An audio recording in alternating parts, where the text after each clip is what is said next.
The Prophet of Allah for 13 years in Mecca, live this with me, 13 years in Mecca, prosecuted, harmed, sworn at, spat at, had dust thrown in his face. They killed his companions. For what?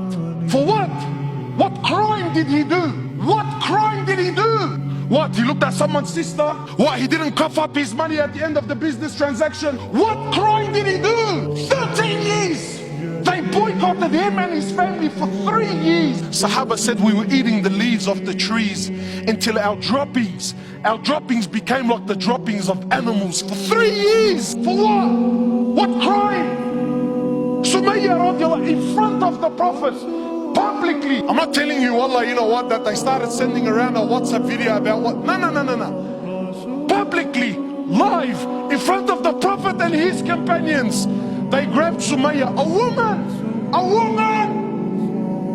They grabbed her publicly. They opened her legs in front of her husband and her son. And they rammed a spear into her private parts until they killed her. They exiled him from his land, Mecca.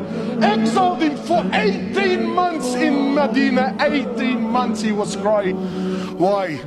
Because he was missing the Kaaba so much. They stabbed his pregnant daughter. As a result, she lost her child. 8 or 6, a few months later, she ended up dying in Medina. He buried every one of his children while he was alive, except for Fatima. His uncle Hamza, they cut his nose off, they cut his ears off, they ripped his liver out. Hind took a bite from his liver and spat it on the floor. Sahaba said when the Prophet of Allah seen Hamza, we never seen him cry like he cried when he seen his uncle Hamza. In narrations, he prayed janazah for his uncle 70 times. So much hurt and so much pain for years.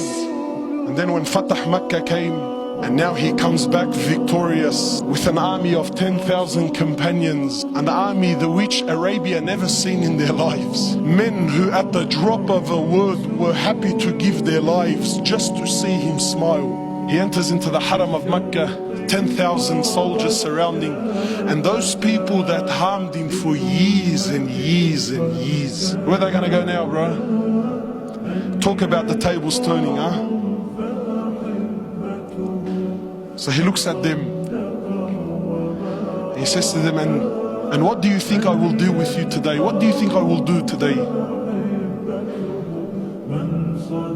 They said, you're an honorable, generous person, the son of an honorable, generous person.